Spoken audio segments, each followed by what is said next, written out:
I'm a ship without a sail, and my own efforts fail, but you always save me.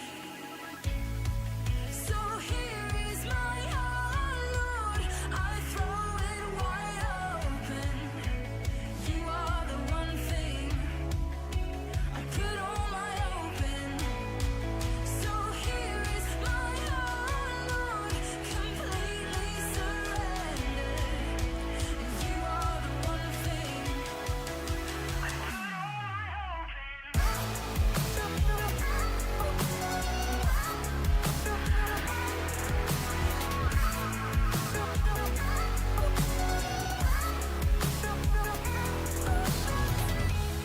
Every day I'm holding fast, and every day I'm trusting more. When I feel I'm lost at sea, you bring me back to shore. 'Cause I'm a ship and you're the sail. With you I cannot fail, and you always save me. So here is my heart, Lord, I throw it wide open. You are the one thing I put all my hope in. So here is my heart, Lord, completely surrendered. 'Cause you are the one thing I put all my hope in.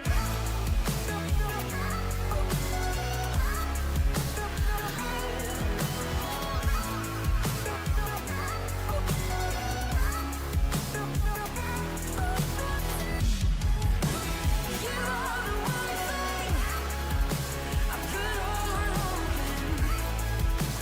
You are the one thing I put all my hope in. So here is my heart, Lord, I throw it wide open. You are the one thing I put all my hope in. So here is my heart, Lord, completely surrendered. 'Cause you are the one thing I put all my hope in. You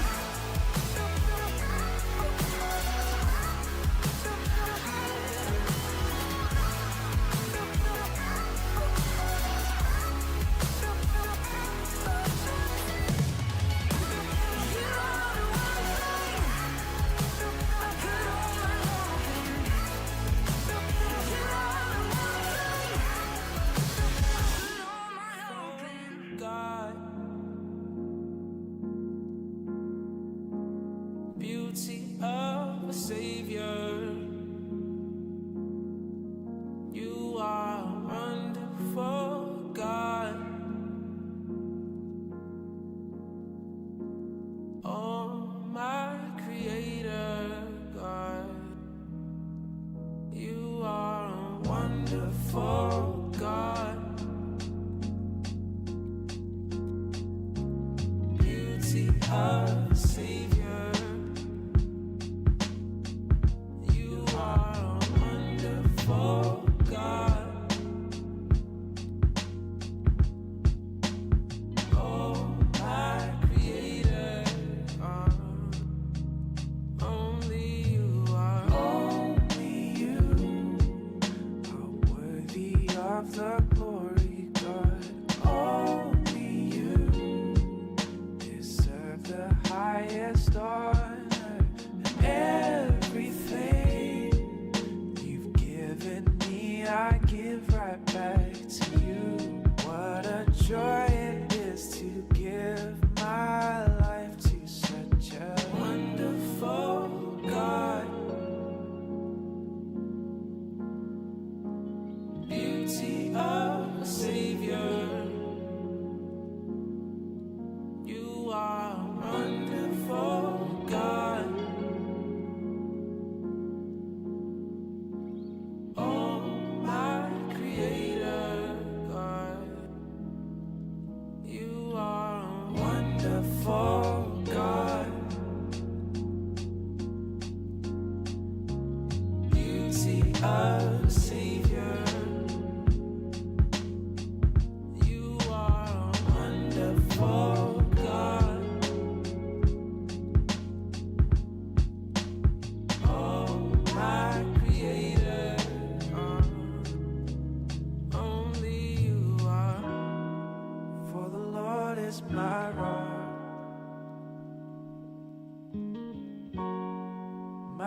fortress and deliverer.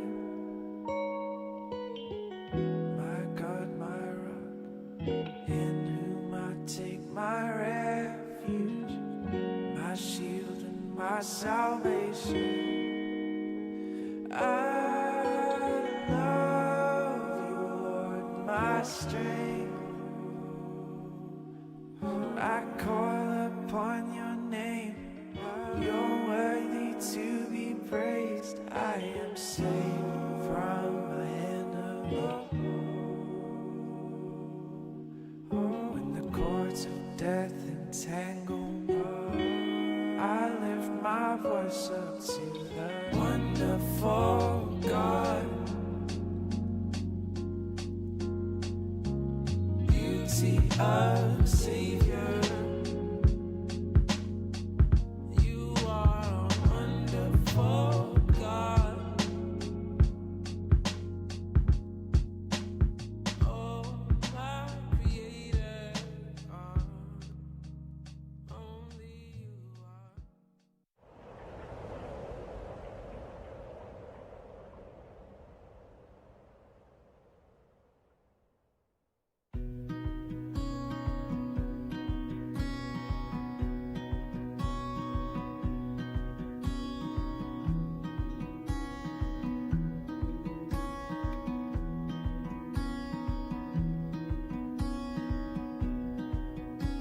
In you is the fountain, moving the mountains, parting the oceans, always in motion, the cost of redemption, paying the ransom, leaving me speechless, turning me inside out. All my springs of joy are in you. All my springs of joy are in you.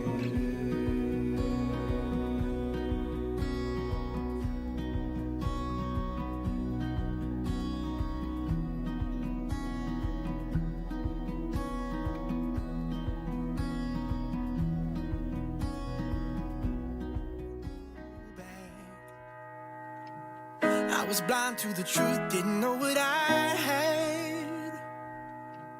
I was running, I was searching, but every place I turned for healing left me more broken than the last.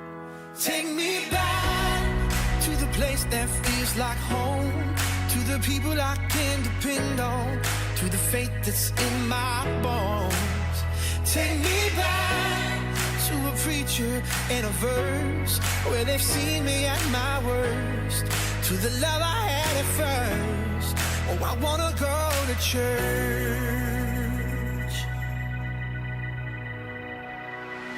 Trying to walk on my own, but I'm wound up lost. Now I'm making my way to the foot of the cross. It's not a trophy for the winners, it's a shelter for the sinners, and it's right where I belong. Take me back to the place that feels like home, to the people I can depend on, to the faith that's in my bones. Take me back to a preacher and a verse where they've seen me at my worst, to the love I had at first. Oh, I wanna go to church. I wanna go to church. Oh, more than an obligation, it's our foundation, the family of God. I know it's hard, but we need each other. We're sisters and brothers. Oh, take me back to the place that feels like home, to the people I can depend on, to the faith that's in my bones. Take me back to a preacher and a verse where they've seen me at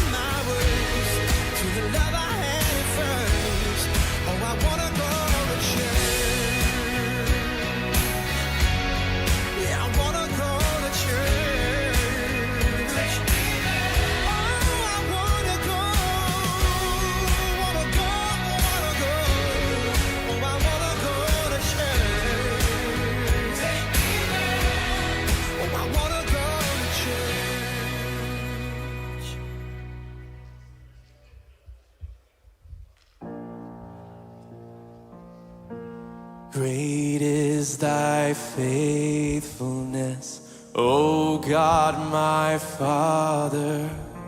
There is no shadow of turning with thee. Thou changest not, thy compassions, they fail not. As thou hast been, thou forever will be. Great is thy faithfulness, great is thy faithfulness. Morning by morning, new mercies I see. All I have needed, thy hand hath provided. Great is thy faithfulness, Lord, unto me.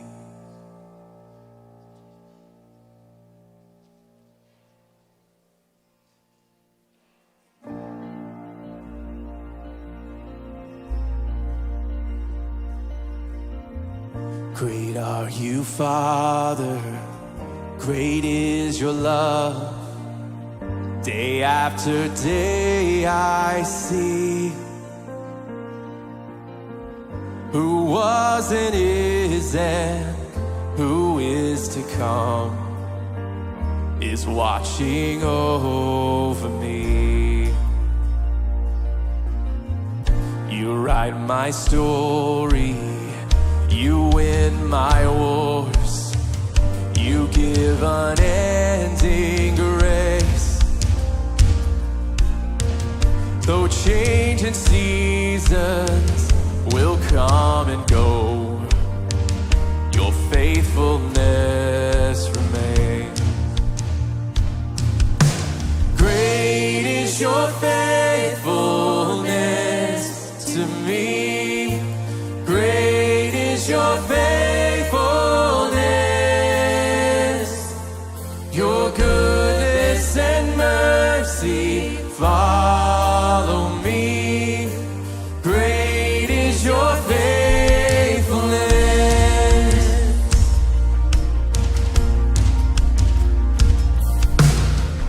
Lord, I will follow, so take the lead. My life is not my own. Take my surrender, take all I am. I trust in you alone. And know when the night falls all around, if darkness should cloud my way, with songs of victory you lead me on until that glorious day.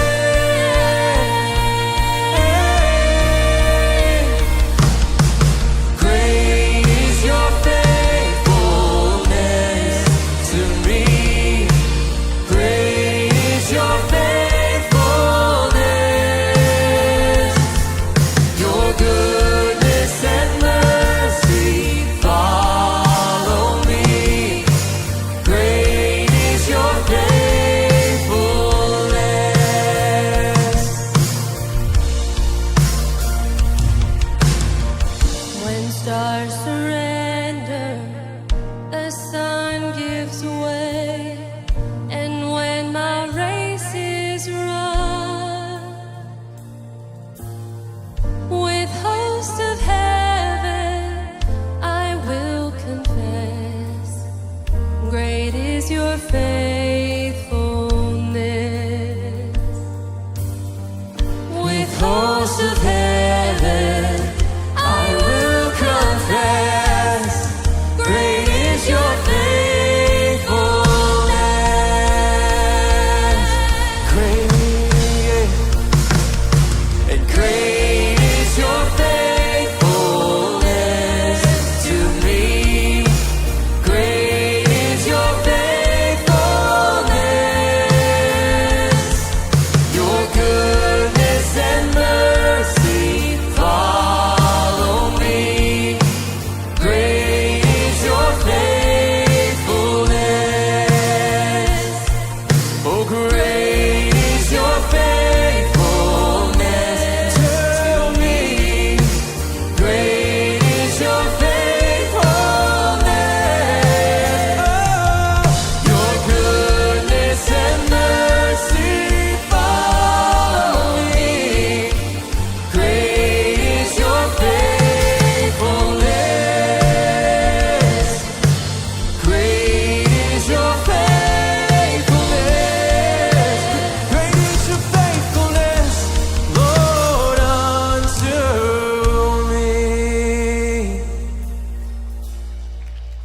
right, thank you guys for being here with us.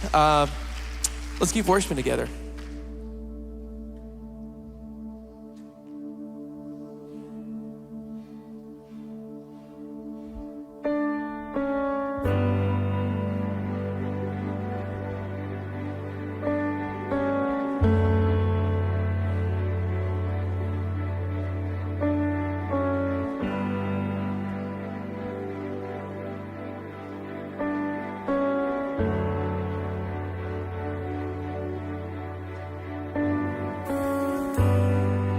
Walking around these walls, I thought by now they'd fall,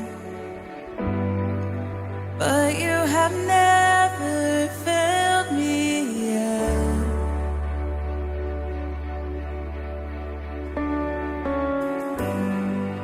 Waiting for change to come,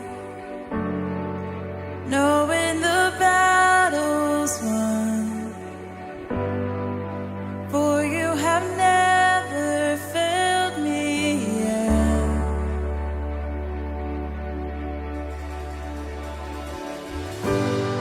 Your promise still stands, great is your faithfulness, faithfulness.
this morning. We celebrate your faithfulness. No matter what we're going through, you're always for us. And we thank you for the assurance and the knowledge that when we face that mountain, that you've already commanded it to move. We thank you and we praise you this morning, Father. In your Son's name I pray, amen.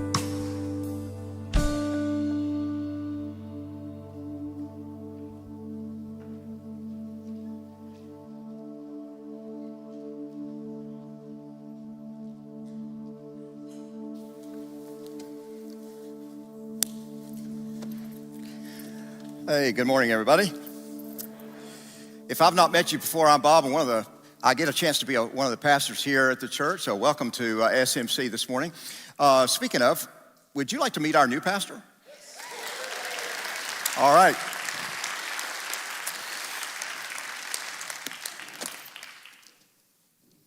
Pete. Bob, you leave me hanging here. All right. Yeah, well, I thought maybe you might jump in. You know, hey, exactly. Perfect. Good to see you. Glad you're here, man. All right, so we're matching too, Bob. I don't know if you noticed that in the first hour, but we got our outfits all coordinated together. you got that memo yesterday, didn't you? Yeah, exactly. I did. Have a seat. Thank you. You feel comfortable sitting in front of this group? I'm feeling great. Yeah. Thank you guys for welcoming us. We've loved it. All right, so this is your first time, well, second now, but you're up here this morning. So I just want you to just look around. And we had a moment before the service where I turned to Brittany and I said, well, let's hope we like the service, because So we're in it look, now. the volunteers up here are pretty good, aren't they? They're awesome. This band is great. Yeah, you're not lying about and that. all the team and the tech and all that. Anybody out there in particular that you'd like to know about? I'll let you pick for me. Okay, I'll tell you what, let me do. I think you've met Dole. I have, yeah. We met at the men's breakfast earlier. Yes, sir. What could I tell you about Doyle? So, Doyle was one of my running buddies for about 15 years, and I usually call him BS. Did he mention that to you? I've heard it. I've heard that, BS. Now, Doyle was, before Susan, his wife Susan, BS, before Susan.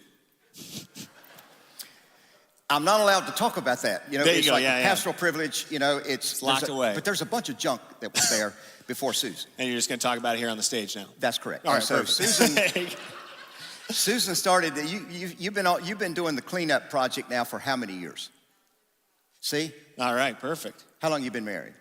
We've been 9 years. 9 years. So imagine how good you'll look when you've been married for 35 years. There you go. Exactly. So, I bet. All right. Don't be intimidated, though, because there are, over the years, we've sort of, there's the wheat and the chaff. Yeah, you know exactly. that story? Yeah, I'm familiar. We've sort of gotten rid of the chaff. All right. Here, so This is just the good stuff now. Absolutely. Perfect. So, why don't you talk to St. Mark's Church? This is your first official time to speak to the church in person. So why don't you tell them about yours and Brittany's excitement about the days ahead, the possibilities of the days ahead. Yeah, no, we've been in town now for almost a week. We came in on Monday, and we have just loved and felt embraced by the community here already. I haven't met you all, but I've met a lot of you. I told Bob earlier, I say you all a lot, and I need to work on condensing that a little bit, I've been told. So still trying to figure that out, but... Y'all. Yeah, y'all. There you go, we're getting there. I just heard afterwards that there's also all y'all. That's right. That's a broader statement. That means more than one. And then y'all's. Y'all is one. Okay, all right. So we're getting that. We're getting that figured out, but it already just feels like home. We've got two little rambunctious boys, and they kind of get themselves in trouble. And so I was swinging Archer, and Archer started immediately sobbing after I swung him. He was crying all night, so I was terrified that I'd done something to his wrist. And of course, Mary Thomas and Dick came over in the middle of the night to check on him, make sure he was doing okay, and just felt this warm embrace. And we're excited to get started. It's I have a sense of sadness leaving tomorrow to head back to Chicago, just because it's been filled with anticipation these months. And it's It's a big leap of faith for us, for you guys, but it's also one that I'm confident that God has been in. And I got to tell you this one story because I think it's so sweet how God can use the littlest ones to speak into our lives. And so early on in the interview process, I was really wrestling with whether or not this was something God was calling me to. And one of my mentors prayed a bold prayer over me. He prayed that Shepherd would be the one to speak a truth into our lives that he didn't understand, but we did. And when he closed that prayer out, I kind of felt some relief because I was off the hook. I was like, Shepherd's not going to speak a truth into our lives. The next morning... Shepherd's 4. Shepherd's 4. Shepherd's 4. So the next morning, Shepherd wakes up, he comes, sits by me on the couch, and he says, Dad, I want to go visit my cousin Miriam in North Carolina. And I said, oh, that's strange timing here. And he said, but this time I don't want to fly. I want to drive a big truck so we can put our whole house in it and we can stay there. And it was just all right, God, I hear you here. So yeah, we just feel like God has just woven his story in the midst of this and are so thankful to be sitting here today and looking forward to the opportunity of getting to know all of your stories and hopefully not on stage here like we're doing right now, but instead maybe in a little bit more private context. So we can't wait to get started. We're praying for you and we're thankful and know that you are praying for us as well. It's been a good process for St. Mark's Church, it's been great. too. And I didn't say this at the early service, but you should feel good about this. This is only the 15th time this church has done this in 166 years. Isn't that amazing? It's just, it's a mind-blowing thing to consider, but it's just been a place that's had lots of stability, and you sensed that from the very beginning. Yeah. So, good. All right, so the church here has... something that has troubled me really from even before I got here. The church voted on me a long time ago. And there were 8 people who voted no. And so for the first some years I was here, I was trying to figure out who are those people. If you haven't identified yourself yet, now's the time, all right? But I was young. I was really young and even younger than you. And so I thought, oh, well, okay, they've never tried this before, never had a young pastor before. So, but I couldn't get over it. I kept thinking, yeah. So this church has told me many times, look, we'll pay for you to go to therapy. Yeah. If you'll go and work that out, just work it out, Bob. I mean, it's just, can't get over it. So beg pardon? Oh, yeah. That's real encouraging. One person. Yeah, man. Yeah, there you go. All right, so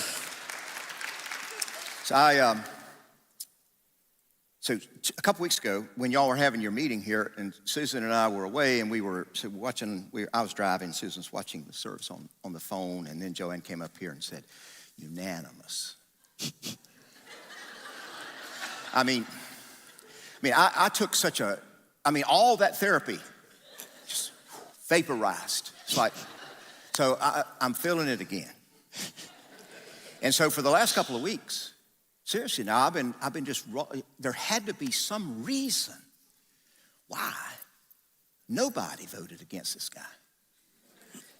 And it was like a light bulb came on. No kidding. And can I show you? Watch this. Hey SMC, we're the Stearns family. I am Pete. I'm Brittany. What's your name, bud? I'm Shepherd. Come on now. I'm Shepherd. Now look, I had a little kid when they were voting on me, but it was only 6 months old and he couldn't talk. That's right. That's an unfair advantage that I had. Yep, so there it is. So y'all couldn't vote against Shepherd, could you? No way. I mean, even the bad ones here couldn't find it in themselves to vote against it. So we just look at this little clip and it'll just remind you of the moment. I'm Shepherd. I'm Shepherd. I'm Shepherd. All together, I'm Shepherd. Yeah. There you go. Well, It's all you gotta tuck the lip over the teeth. That really gets it. But all jokes aside, you know, I sent this an email to the search committee afterwards, but I have been praying that morning for just a sign of unity in the church and support of the leadership.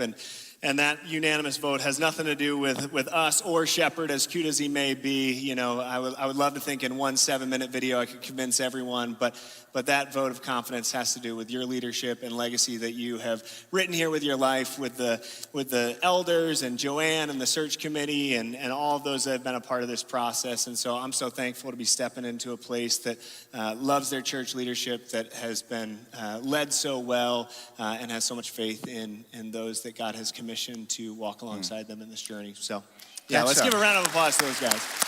That is, that's who we are. It's just who we are. So I think you confessed this in that video, but you talked about that you have developed a passion already for our homemade cinnamon roll. That's right. That's right. So I texted our guys out here at the cafe. And did you get the card today? I haven't gotten it yet. Okay. I did not make it that far after the first service. Well, I barely got out of these doors. They have a card for you, and the next 10 cinnamon buns you get are on the house. So that'll tide me over till next week. So that'll hold you for about a week and a half. Yeah, about a week, maybe. Right? Well, you know, 2 a day, so. Yeah, but now if you really, I'm telling you, those oatmeal cookies with the cream filling. Okay. Go there next. All right, that's my next. Yeah, I'm telling you what. So on a health kick. All right, so I mentioned this morning, and he got half of this right. So that's right. Do you? I mean, you're pretty young. I get that, but so do you know who Dwight Eisenhower was? I'm familiar with the name. You're familiar. Okay. Do y'all know who Dwight Eisenhower was? He was the president of the United States when I was born, and he was quite popular. He was a general during the war and all that sort of thing. This is the real deal here. This is a silver dollar. I gotta make sure it's not a trick one. You know? Okay. All right. See there? Okay. We got heads and tails. That's right. It's a silver dollar, and that's Dwight Eisenhower. That's his image right there. And if you hang around as long as I have, this may be really worth something someday. Who knows? But so I'm going to flip you for it. Okay. And what are we flipping for? The person who wins is preaching here today. Who wins? Now you got to clarify that. You got to clarify who's winning. Well, no, that's going to be for you two. That's right. Okay. All right. There you go. All right. So you call it. All right. I'm going to go. I went heads in the first hour and it did me well. So now I got to go to the other side. I'm going to go tails. So if it's tails, you're preaching. That's right. Okay. That's right. But I got a little trick here. So. Okay. See right there, it's heads. And then you flip it here, tails. So I'm good. So you're sticking me with it. You're stuck preaching again. So it was a great sermon. I wouldn't want him to miss it. Come on up, Brittany. I'm bringing her up before we sing. Yeah, I know. You notice that? That's tough. So how well do you sing? Not well, but I've been known to sing with the boys pretty verbosely. Behind doors. Yeah. Oh, yeah. Yeah, I get that. Our preaching professor, Duke, used to say, there's some guys can preach and some guys can sing, but nobody can do both of those things well. I would agree. I'm kind of relieved that you can't sing. Yeah, no, I appreciate that. I can't sing a lick either. It's a good thing I didn't say that I was a good singer beforehand, because that would have... Yeah, I had an answer for that one, though. All right, perfect. I was going to bail you out. So y'all want to sing? Help us sing, and then I'm going to pray over them. Right here, this will help you. Look. You sing along.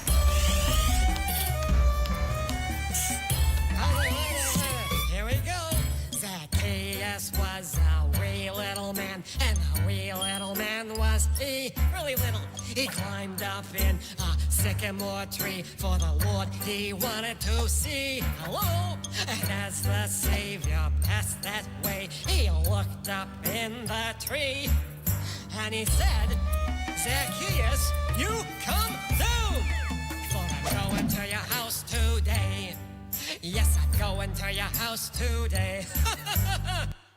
All right, everybody. Perfect. So, guess what we're going to talk about today?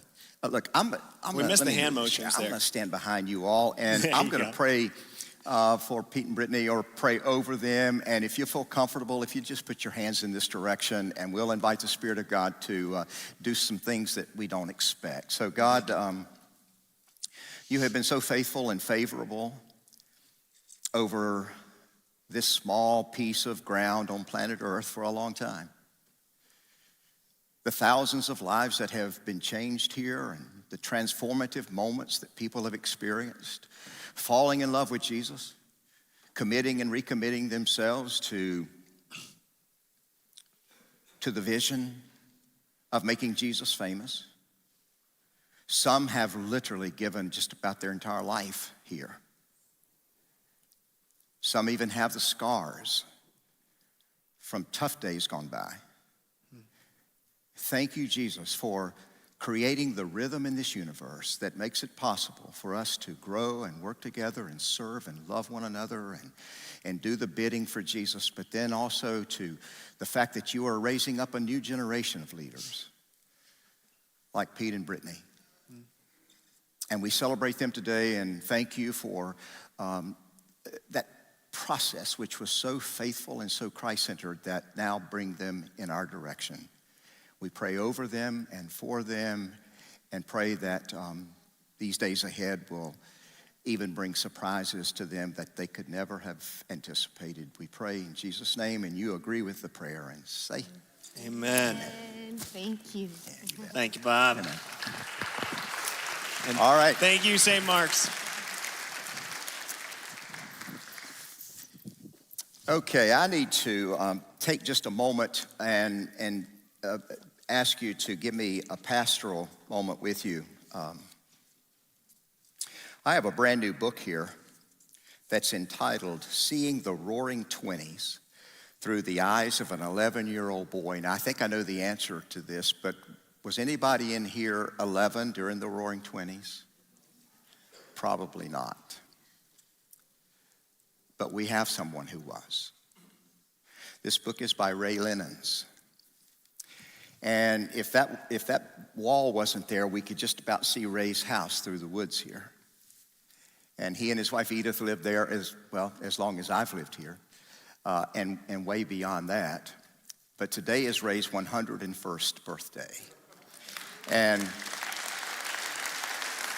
Edith, his wife, passed away last year at 101. He used to love to say, she's older than me. And she was 101, and they'd been married for 78 years. And so I always make it a point when I'm coming from home here to the church campus that I drive around that way so that I can go in front of Ray's house. And I just kind of do like that. And it's my way of reminding myself that I'm praying for you, Ray, and I love you and loved Edith. We were next door neighbors practically for all those years. And so this morning I did my due diligence.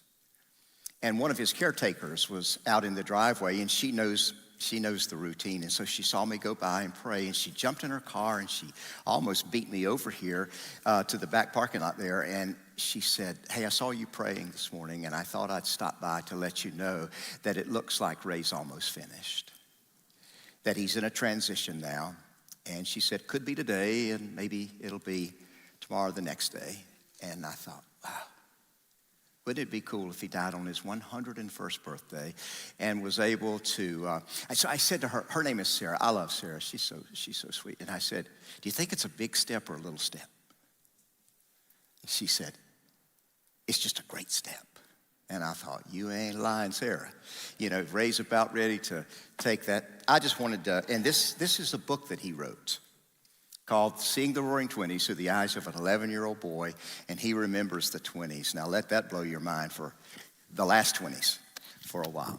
All right, I'm glad you're here today. This fall preaching series, what we're doing is we're drilling down and taking a closer look, a magnifying look at the values and priorities that St. Mark's Church has lived with basically since the day this church was born. That's why we called it birthmarks. This one man, Jesus, radically different from anybody else that this world had ever seen, and certainly there has been no one could match him since. So for us, when we started talking about what is it to make Jesus famous, that was kind of a no-brainer for us, but it was also a worthy challenge. When SMC was in its 6th year, it was 1861, our founding pastor, Dr. George Welker, he kept meticulous records, and he wrote in his journal, they were in 61, the church was organized in 55, but they were getting ready build their first small sanctuary. It's just a little thing, seat about 90 people, down a little ways from where we're sitting right now. And Dr. Welker wrote this in his journal as they were about ready to break ground on that tiny white church building. When by the hand of God, we lay a foundation for the work for Jesus, we must forever hold on to the encouragement of our forefathers who came here before us. So we will hold to their spirit of adventure. We will break new ground into the unknown future. We cannot see that far ahead, but it is crucial that we see at least to the horizon and to a land yet to be won for Jesus. And nothing has changed around here ever since he wrote those words. The Jesus strategy has always been very clear. It was his idea from the very beginning that here's what he was going to do. He was going to pour his life, everything he had, into a small group of apprentices. Now, in his case, he chose 12 men. He mentored these men for a little more than 3 years.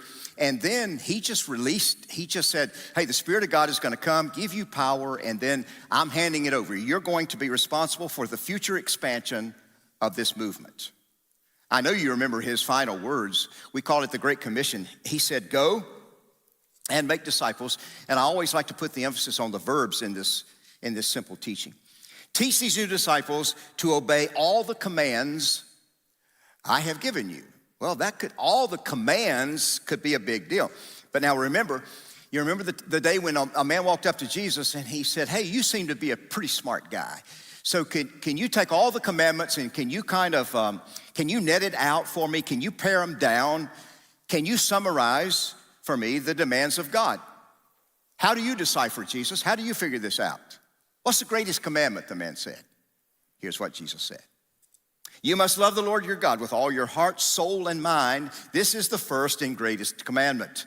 The second is equally important. Love your neighbor as yourself. Now look at this. Jesus said the entire law, we're talking the Hebrew scriptures, and all the demands of the prophets are based on those two commandments. Jesus seriously reduced all the commands that he had been given in his Jewish tradition to just two: love God, love people. Just get that right. You can get a whole lot of stuff wrong, but if you get that right, you'll be all right. Jesus' blueprint was surround myself with some apprentices and simply teach them how to love God, love people. And then he said, here's what I want you to do. Go teach people how to love my Father and how to love each other. And then those people will start to teach other people. And that's been the discipleship strategy almost from the first day until now. There's this amazing effectiveness and excellence whenever we're able to do that. Mr. Welker was born on November 3rd, 1817, our founding pastor, in Pennsylvania. Somebody taught him the gospel. I don't know. He doesn't write about this. I don't know if it was his mom, his dad, his grandparents, but somebody started teaching him about loving God and loving people. One of the beautiful ways, Jesus had so many great metaphors, but one of the ways that Jesus taught this was he said, I want you to take my yoke on you. A yoke is a device that a farmer uses to be able to connect two or more of the work animals, and then those animals are able to work in tandem with each other. They're able to stay in sync with one another, not only so they can accomplish more work, but also when you yoke two animals together. This is very strategic when Jesus said, take my yoke upon you, because now the load is divided among us and it's just easier for everybody to carry. So the strategy of Jesus was, I want you to yoke people together, find some like-minded people who are devoted to the truth, and then I want you to start working together and walk in sync with all of these like-minded people, and then you'll be able to achieve what I've called you to do. It will be a big task, but it will not seem to be impossible because God will send his Spirit to empower you. It's kind of fun, isn't it, to be yoked with people who are walking in the way with Jesus as we are. But, as you probably know, not everything stays yoked forever. For example, every now and then when I take my car into my mechanic, ever so many miles, I think, he will say to me, Bob, the alignment in your car is a little off whack, and so it needs a little attention, and we'll go for it. Cars do that. A marriage, needs to maintain some balance to keep it strong, but perhaps you could testify like I can that sometimes we get a little careless with our marriage, and the alignment based on priorities, starts to get out of whack, and we lose traction, and we need some restoration. Business teams will oftentimes work really hard to be able to keep their teams coordinated and productive, and certainly when a local church is starting together around the mission and vision of their values, we're never going to reach our full redemptive potential until we pause from time to time and say, all right, let's get this right. Let's make sure our alignment is okay. Now, if you've ever attended a church in your life and you couldn't quite figure out what the vision was, it seemed a little fuzzy, or maybe it felt like this church was struggling to communicate and clarify their mission, there might have been a time when you said, well, what do y'all do here? What are your priorities like? And most likely it was because somewhere along the way, the yoke got out of balance. So here was the clear strategy of Jesus. You remember? He said, follow me. That word in the original language means go with me. Walk with me, go where I go, watch me, learn from me, and then go do what I do. In other words, take my yoke on you. That's why everything that we do around here in all directions point in one place, that is, make Jesus famous. And today we celebrate that there are thousands of us who are all yoked together in alignment around one simple vision. It's a powerful thing. Now remember what Jesus did not say. You remember he did not say, people in this world will know you are my disciples if you get your theology right, your doctrines right, your church governance right. No, never. He said, this world will know that you are one of my followers if you love God, love each other. And then his final words, go. Now you get a chance to go. You go and make disciples. You go and start reproducing yourselves. And you do it for as long as you can and then hand it off to some other people, because the whole world deserves to know about me. Or as we say here in the South Peak, y'all all go. And you'll figure out how to say that one of these days. But for this to be more than words, somewhere along the way, this has to become personal to you. It's got to be more than just a corporate kind of commitment. Some people go through spiritual calisthenics and they're doing all kinds of spiritual things, going through the motions, but until their relationship with Jesus, until that relationship starts to do something inside of them in a transformational way, then Jesus is just a checklist, or we give Jesus an obligatory head nod, or maybe we just tip our cap to him, or the old traditional fist bump. This can't even when we gather here on the weekends, that's not enough either. We can agree on a mission. We can declare our corporate devotion to the mission. Those are all important, but it has to eventually become a personal thing for you, or else we're never going to be successful at echoing the love of Jesus across this community. So what we're going to learn today is one of the best ways it's ever going to happen for you and me is we have to walk out there on a limb. When I was a junior in high school, a bunch of us guys got together one semester and we signed up for a public speaking class. Now this is because the teacher was brand new, and somebody said that maybe she's a little naive, and so we thought, well, we'll all sign up and it'll be an easy A and all of that. So we decided that at the very first day of the semester that we would make up imaginary names for ourselves. Now remember, this is in the day before computers, so they didn't have student numbers and IDs and all that sort of thing. So we just made up a whole bunch of crazy names. She bought right into it. We thought, this is going to be great. At the end of the first 9 weeks, she turned in our grades to the main office. Well, you can imagine the shock of the administrators when they started trying to match the grades with these unknown students in our high school. Well, let's just say that the assistant principal, I think Susan said his name was Mr. Clark. I had forgotten Mr. Clark, but he quickly came back to me because let's just say that our little episode was not nearly as clever to Mr. Clark as it was to us. So I was in second period chemistry class, and the teacher got a note, and she said, hey, you got to go down to the church office. And as soon as I rounded the corner to the administrative offices, I saw all the members, my classmates in the public speaking class, and I knew busted. We had been busted. So what's in a name? Are you good at remembering names? I used to be. Some of y'all used to say, one of these days you aren't going to be remembering names as much as you used to. I guess that warning has come true. Psalm 147:4. God determines the number of stars, and he gives each one a name. That's important. Sometime go out on a dark night sky, and if you can get away from the lights in your community or whatever, and there's no moon or anything, look up and you'll say, whew. I mean, there are a bunch of stars. Our planet is located in the Milky Way galaxy. And there are about 200 billion stars in our galaxy.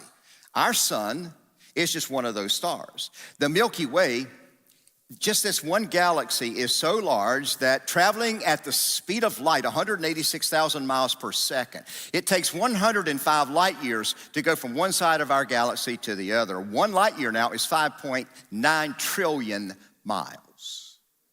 It's big. Everything's big.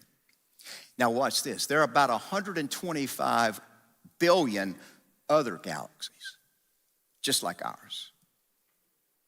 Psalm 147 says, God arranged it, calls them by name. You know, if you go to an event, a conference, a group meeting, orientations, conventions, a new member class, meet and greets, class reunion, if you've ever been to a class reunion, then you know what one of these looks like. It's the old name tag. Do you think God knows everybody's name? I knew Jeff would say that. Jeff wasn't at the first service and people were scared to answer. Hey, Jeff, you think God knows your name? Yes, sir, he does. He loves you too, Jeff, just like I do. But I believe God knows our name. Do you think God needs a name tag for us? No, I don't think so. Now, before you assume that you can get all the Sunday go to church answers on this one, think about it. There are somewhere around 7 billion people on planet Earth right now. And believe it or not, today, 360,000 new humans are going to be born. Today. Do you believe God knows them all? Jeff? Yeah, by name. Pete, let me tell you what you're going to love about Jeff. When Jeff's in the room, there are no rhetorical questions. I love it. I mean, Jeff, see, yeah. Yes, sir, Jeff.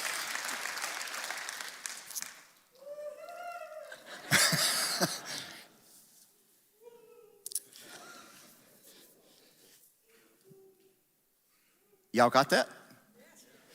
You know, that's his energy, his enthusiasm, and the right answers about everything. I'm just going to tell you. Every now and then somebody will say, Bob, does God know everything? And I'll sometimes say, you know, there's some good news and bad news. The good news is God knows everything about you. The bad news is, yeah, God knows about the hopes that we have, the dreams that keep us alive. Have you ever had a nightmare and you were wide awake? I have. God knows about those moments. He knows about our failures that trouble us.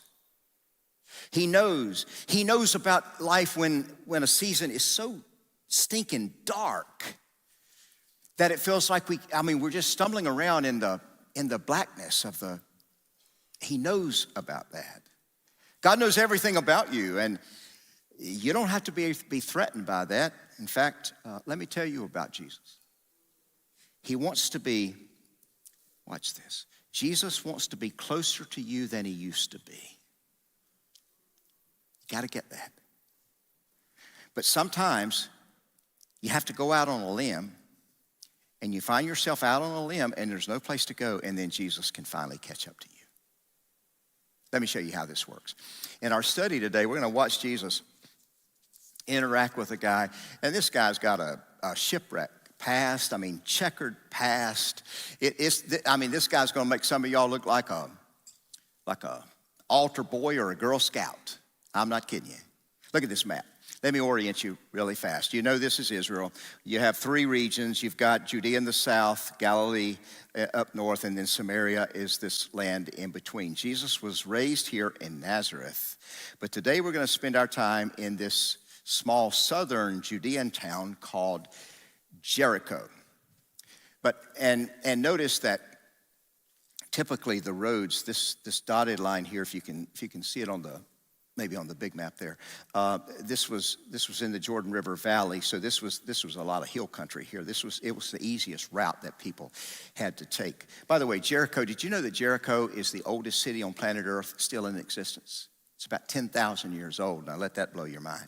A couple of thousand years ago, there was a baby boy born right here in the city of Jericho. And when his parents carried him over to the village priest, they were going to do the religious duty of having him circumcised.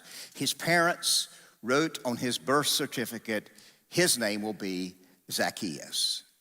Now, I'm pretty sure his parents never imagined that their boy would grow up someday and become an agent with the Internal Revenue Service. Probably not. Working for an occupying country of Rome. I've given you background about tax collectors many times, but just a quick reminder, don't forget that first century Israel, this land of Israel, was an occupied country. They had been conquered by the Romans in 63 BC, about 6 decades before Jesus, and they dominated the country of Israel for the next 539 years. And the only way that the Romans had of maintaining their command and control was through an aggressive taxation system. If you know a little bit about world history at the time of Jesus, then you know that they basically had one golden rule. Those who have the gold always get to make the rules, and that's the way it was. And Rome was pretty strong. For example, when they decided that they were going to conquer the entire known world, really toward the beginning of the first century, they ended up being the biggest and the baddest of all around. This map I've shown you many times before represents the Roman Empire. So everything kind of in this dark red area. And when Jesus was walking on planet Earth, this was the extent of the Roman Empire. So they basically had the entire Mediterranean rim. It was all theirs. Now, when you have that kind of domination, you need a large amount of money. You got infrastructure issues, and they were huge. The Romans were known to be expert civil engineers, and they built an enviable highway system all over their empire. Not to mention that it takes an extraordinary amount of money to maintain a large and well-equipped military to be able to create a command and control in this entire region. And so what was the answer to that? Can you say taxes? Lots and lots of taxes. So they needed a broad tax base. Here's how it worked.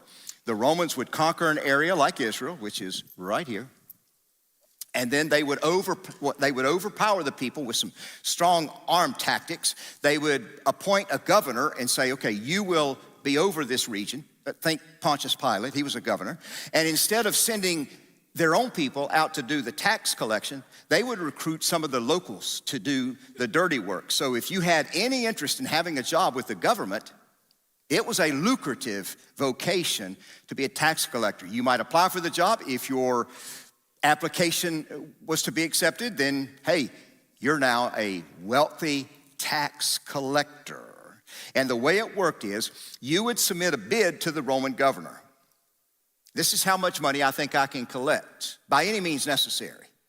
And if it was suitable, then the governor would give you the rights to begin to do that. And so anything that you could extract from the people above what your contract agreement was, that was yours to keep. They would get the quota, and then whatever you wanted to do, it was yours to keep. Was there money in this? Good money. This was a very productive vocation. Not exactly a good way, though, to win your friends and influence your neighbors and the people on your street. These were people who had known Zacchaeus from the day he was born, and now he's a disgusting cheat of a tax collector. Think about that for a minute. Legalized extortion, coercive bullying. You do it whatever way you want to in the first degree. tax collectors, some of the most hated people in their day. In fact, so much so that they actually had to have bodyguards. Can you imagine an IRS agent needing a bodyguard, like a secret service? If that's not bad enough, check this out. Luke 19. Jesus entered Jericho and made his way through the town. There was a man there named Zacchaeus. He was the chief tax collector in the region, and he had become very rich. Zacchaeus was the chief tax collector. What that means is he was an independent contractor, so he would hire other people to do some of the dirty work. And it says, Luke says, he was very rich. The dude was loaded. He was like the poster child of wealth and success. He was powerful, rich, infamous, lonely, and seriously lost spiritually. There's a price to pay, you see, sometimes when you gain that type of inappropriate notoriety. I wonder how many times, you ever wonder about this when Zacchaeus might have said, wow, I've got money, I've got power. Is this all there is? Is there anything else in this life? How do I know that? How do I know that he might have asked that question? Because we are about to find out that there was something seriously missing at the center of his life. Now, it's obvious that Zacchaeus knew something about Jesus, but now remember, by this time, Jesus is well into his public ministry, so his reputation was always ahead of him wherever he traveled. And I'm sure that it had trickled down to Jericho. The headquarters of Jesus is right here in Capernaum, which is on the northwest shore of the Sea of Galilee. But by this time, the word about Jesus had hit his fame and his teaching ability, his miracles, and so had certainly spread down to Jericho. There's about 100 miles there, so that's a pretty big deal back in those days when they didn't have there was no social media or anything like that. I even wonder if Zacchaeus might have said, hey, I've heard about this guy. This man Jesus. I know about him. In fact, what if Zacchaeus said, one of the guys that hangs out with Jesus was a tax collector, the guy named Matthew. So who knows what might happen. Well, for whatever reason, Zacchaeus finds himself on Main Street on the same day that this teacher is coming through town, this rabbi. And here's how Luke describes it. Jesus entered Jericho and made his way through the town. There was a man there named Zacchaeus. He was the chief tax collector in the region, and he had become very rich. He tried to get a look at Jesus, but he was too short to see over the crowd, so he ran ahead, climbed a sycamore tree, a fig tree, beside the road, for Jesus was going to pass that way. Why sycamore tree, you say? Well, mostly because sycamore trees have some pretty broad limbs near the ground. And so here's this little short guy, prominent business leader, not to mention a notorious tax agent. And what happens next is not something that you could make up even if you wanted to. So here's Jesus, relatively popular teacher. He's a compelling communicator, brilliant leader. Zacchaeus has probably heard about him, and Jesus stops in his tracks. He's coming through town. For the first time in a long time, somebody actually looked up to Zacchaeus. Let's let that settle on you there for a minute. Yeah, it wasn't very funny, but watch this. When Jesus got there, he looked up and said, hey, Zacchaeus, hurry down. I want to stay with you today. What? Hey, wait a minute, Jesus. How did you know the guy's name? Well, I can imagine that he must have leaned over to somebody and said, hey, who's the dude up the tree? That little short guy. But Jesus, you don't know him. He's a conniving, double-crossing crook. You don't know this man. You don't know how he gets to maintain his lucrative lifestyle, but we're the ones who are paying for this. Collaborates with this greedy Roman government. Keeps us in a permanent state of scarcity and economic recession. So when Jesus said, hey, I think I'm going to come over to your house and we probably ought to talk. And Jesus is about ready to violate every religious protocol in the book. But here's what happens when our ministry strategies just start to work opposite of who Jesus made us to be. It's here's what people tend to do. Insulate. We insulate ourselves. We separate ourselves. We isolate ourselves, and then we segregate ourselves. It's an awful strategy. I mean, Jesus, whatever you do, don't risk your whole future, your whole reputation. Don't rub shoulders with this two-faced, double-crossing, despicable loser. Don't do it. But he finds Zacchaeus with no place to run, out on the limb, verse 7. The people were displeased. Imagine that. He, Jesus, has gone to be the guest of a notorious sinner. That word notorious means devoted. I'm talking devoted sinner. They grumbled. For the first time in this sequence of events, you start to get, now Jesus is opening the door so we can get a glimpse of the gospel. Jesus knows about tax collectors. He's known about it his entire life. In fact, he's got a guy on his team who used to be a tax collector, Matthew. Hey, Zacchaeus, let's go over to your house. I need to talk to you. I'm going to show you a different way to live. I'm going to show you the alternative way to live. Zacchaeus desperately needs to hear a message. Is there a message out there for somebody who needs a second, third, fourth chance? Is there anybody that needs to have the assurance of forgiveness? And does anybody need to be restored to their once upon time relationship with God? Well, we're not given a lot of the detail. Luke doesn't give us any details, but here Jesus responded. He goes and hangs out with Zacchaeus, and then he simply says, salvation has come to this house today. Reconciliation has happened here. What does that mean? For the Son of Man, Jesus said, came to seek and save those who are lost, out on a limb with no place to go.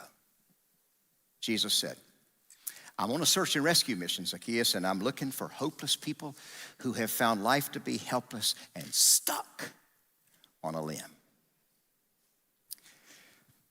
You know what? I'll wager with you that somebody came to this church today just so that you could be reminded of what I just said.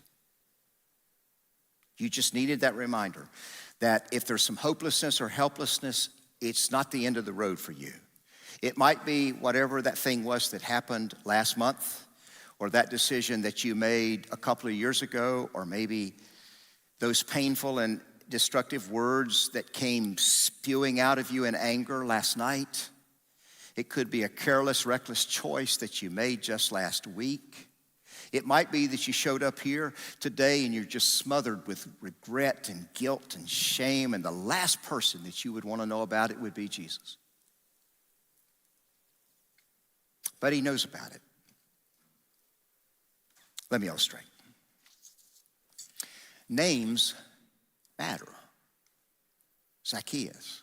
Names matter. Our parents gave us names because names are important. But shortly after we're born, at least in our day, it seems like everything shifts over from names to numbers. Surely you've noticed that. And then we start to play the numbers game, don't we? These days, it seems like people in our world, they just want to know your number. What's your number? You notice that, right? For example, you call your doctor to make an appointment. And what does the scheduler say? I need your number. You stop by the pharmacy to pick up a prescription, and you say your name. What's the first thing they ask? When's your birthday? That's right. A few weeks ago, I had to get a prescription filled, and the woman behind the counter, she was buzzing. I mean, she was distracted and busy, and so she never looked up. She said, sir, do you know your birthday? And I said, yes. She never flinched. She just kept right on going. And then all of a sudden, she kind of caught herself, and she said, well, can you tell me? And I said, yeah. Are you asking? No, actually, I said, I thought she'd never ask.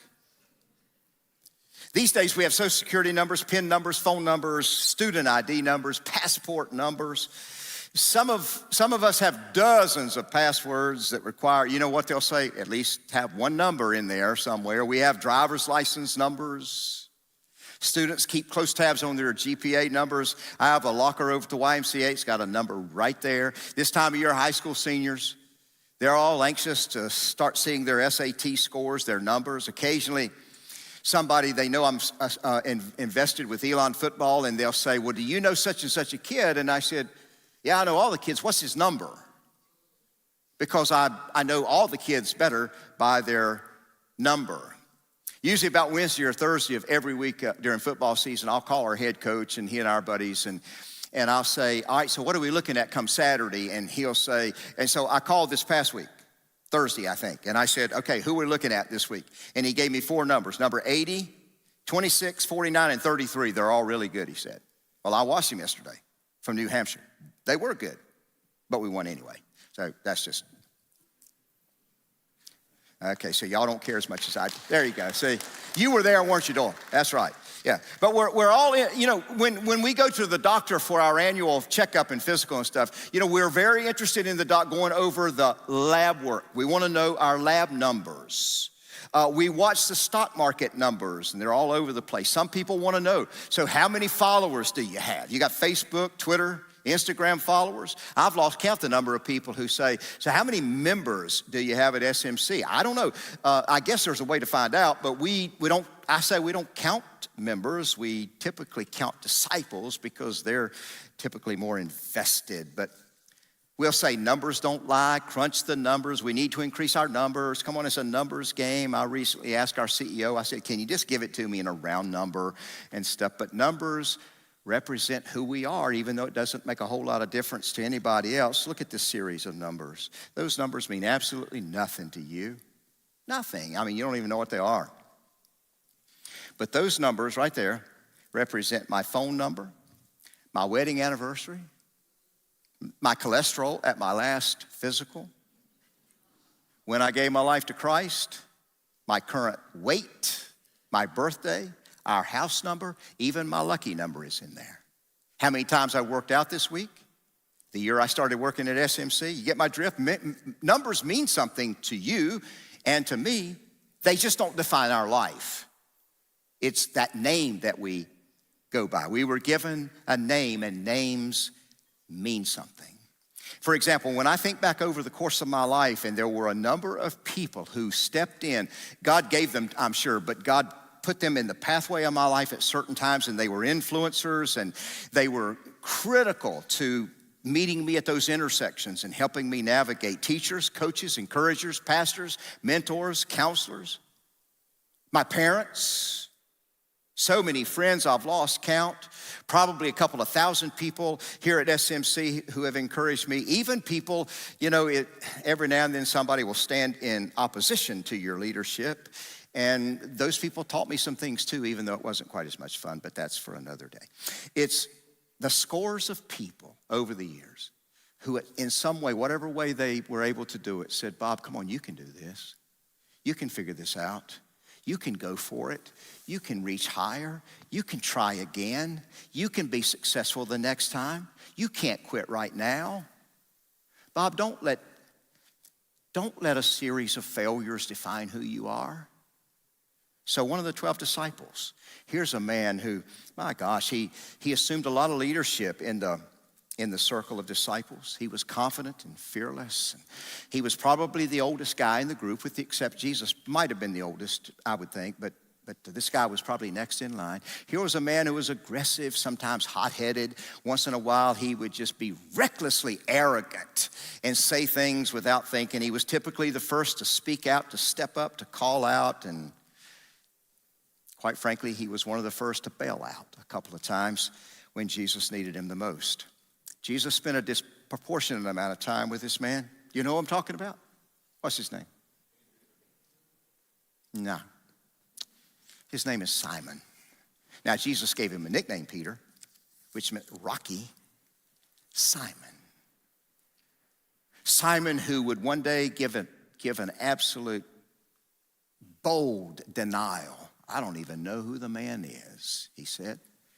And yet a week or so later, Jesus forgave, restored, and put him in a strategic leadership position for the future of the movement. Here was this impulsive man, first to speak up and one of the first to back down when the pressure was on, Peter. That's his name, Simon Peter, who ended up being a loud, aggressive follower, helped transform the movement as we know it today. In fact, if you read the book of Acts chapter 2, you see the very first sermon in Christian history, first Christian sermon ever given by Peter. It'll rock your day. It'll rock your world. It was one of the most courageous sermons that you'll ever read. And it might all be tracked back to one day when Jesus was walking along the shores of the Sea of Galilee near Capernaum, and he saw these two fishermen, these brothers, and he said, "Hey, Simon, follow me. Go with me. Learn from me." And now we know the rest of the story. What about Moses? Totally disqualified, really, or I should say unqualified, to lead the great freedom movement. Wasn't a great leader, wasn't a good public speaker. None of those things. God didn't say, "Hey, don't worry about it, Moses. I'll make you stronger and better, and you'll be creative." And no, God didn't say any of that. Do you remember what God said to Moses? Same thing he said to Simon and Andrew, brothers. Same thing he said to Zacchaeus. He said it later to Paul. He said it to dozens of you before you were deployed. He said it to me. Do you remember what he said? "I'll be with you. Go with me. I'll be with you." Same thing God said to me 49 years ago.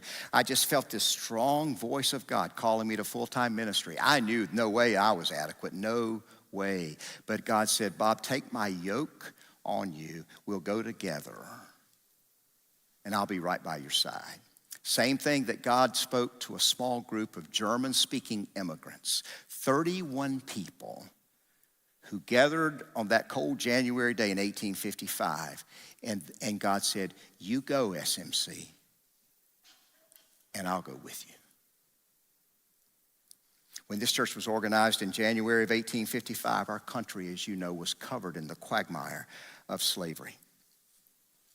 But there was one man born in the state of Illinois during that era of American history.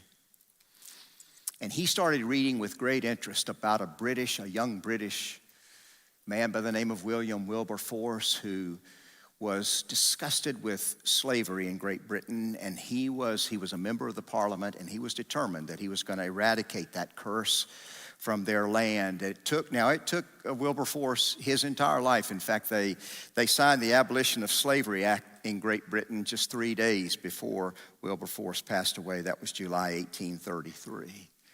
Well, the man I'm talking about was a young politician who was 38 years old when he was first involved in politics.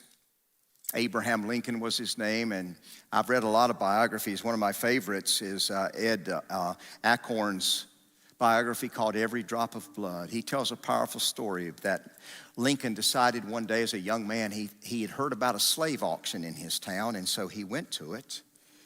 He wanted to find out what it was all about.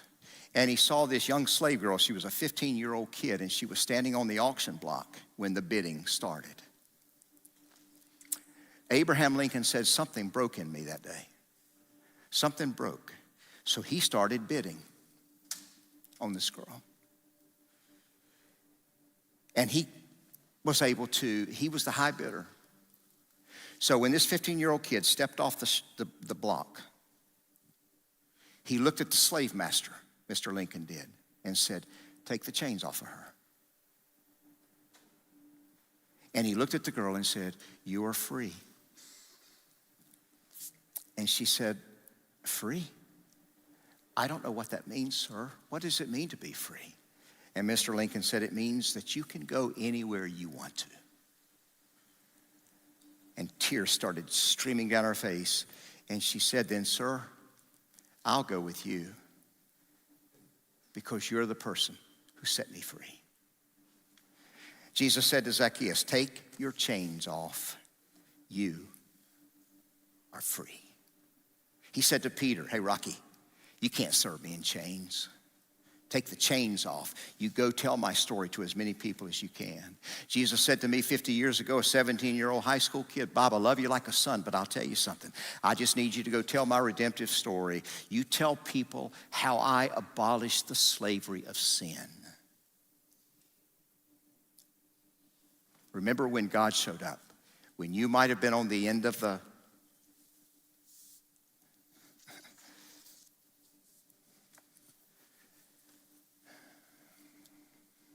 take your chains off.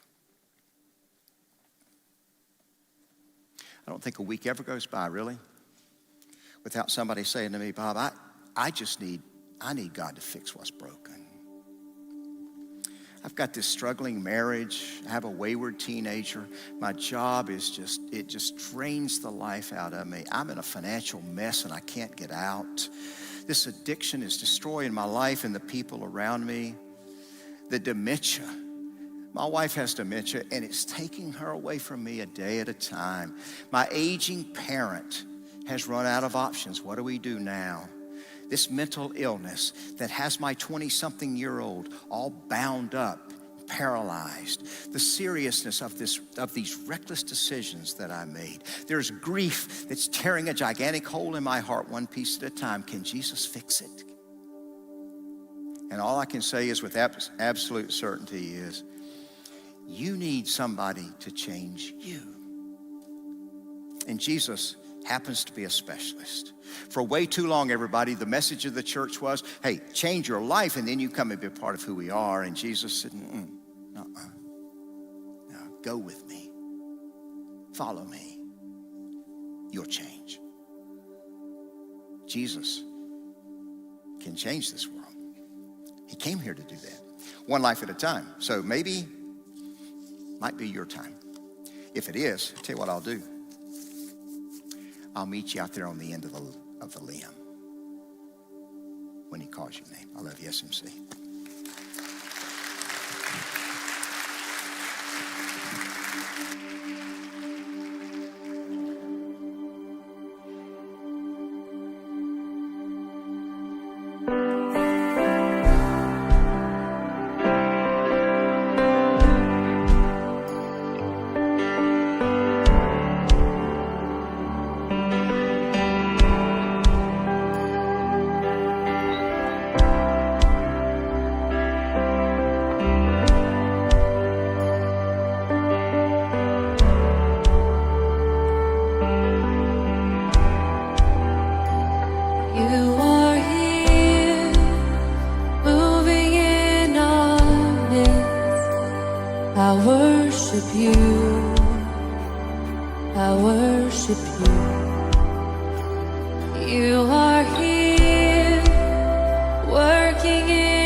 never stop working. You never stop working. Even when I don't see it, you're working. Even when I don't feel it, you're working.